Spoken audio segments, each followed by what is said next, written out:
All right, as Texas employers partially reopen today, what is the risk for employees and the employers? What is the legal liability, or is there one? Very interesting. Talk right now with legal expert Quentin Brogdon with Crain Brogdon and Law and Rogers. Good morning, Quentin. Good morning, Dave and Amy. Staying safe, I hope. You betcha. We are social distancing 30 miles apart. Amy's at home. Good. So tell us about this liability issue. I'm sure a lot of employers would be very much interested in that. If an employee returns to work and gets sick, can he or she sue or expect any kind of compensation? There are federal standards for coronavirus that healthcare providers have to follow, but employers have to only follow a hodgepodge of Texas state and local standards.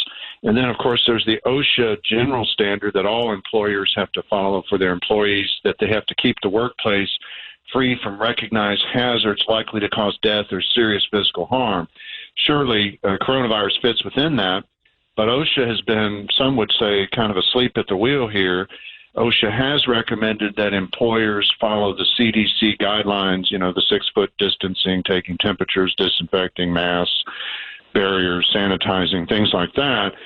But other than that, employers haven't been given much specificity, and so some employers and some businesses are still concerned about opening because the federal government hasn't been all that specific about what they need to do. Many believe that, we complain about the federal government being involved in regulation and all that, but sometimes businesses actually want regulation. That's a little bit of a paradox because they can point to that and say, we did everything we were required to do, and here we just have voluntary guidelines. So I think businesses need to, at a minimum, be following those guidelines. So can an employee sue an employer if they come down with COVID, or can a customer sue someone at a business if they come down with it and they realize that that's where they got it from? That could occur, and there's some prospect of success if the employer did not take steps that were reasonable under the circumstances. But there's going to be a real proof problem. That employee or the customer coming into a business is going to have to be able to prove that they contracted the coronavirus from that specific exposure.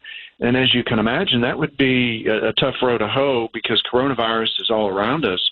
I mean, we have loved ones and friends and people next to us in the grocery store who may even have contracted it and be asymptomatic, not showing any symptoms, not even knowing they have, but yet exposing us to it. So proving that a specific exposure at a specific location at a specific time caused you to contract it would be very difficult. Sounds like it would be impossible to me. I mean, I'm not a lawyer, but if I were, I think I might say, boy, I feel sorry for you, but you'd have no case here. It would be difficult, not impossible, but difficult. But if you had, for instance, a whole group of folks at a particular place of employment or in a nursing home, for instance, who suddenly contract it, and you can trace it out. It'd be case by case, but you're right. It would be quite difficult, but not literally impossible, but very difficult. Can a person sue another person?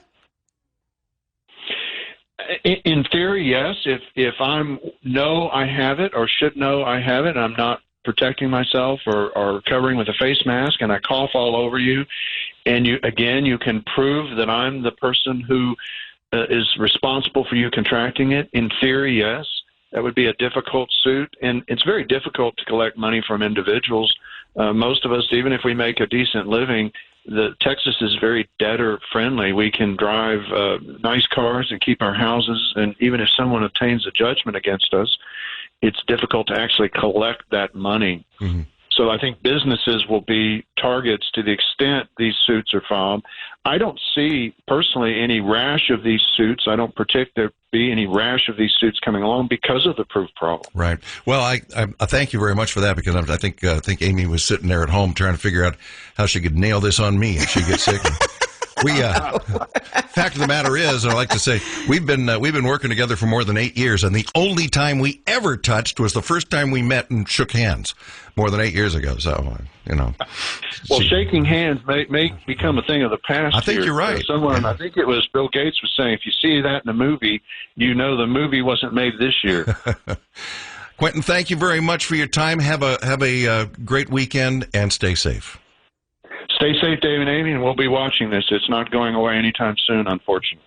All right, thank you so much for your expertise. We always do appreciate it. Quentin Brogdon with Crain Brogdon and Rogers Law Firm.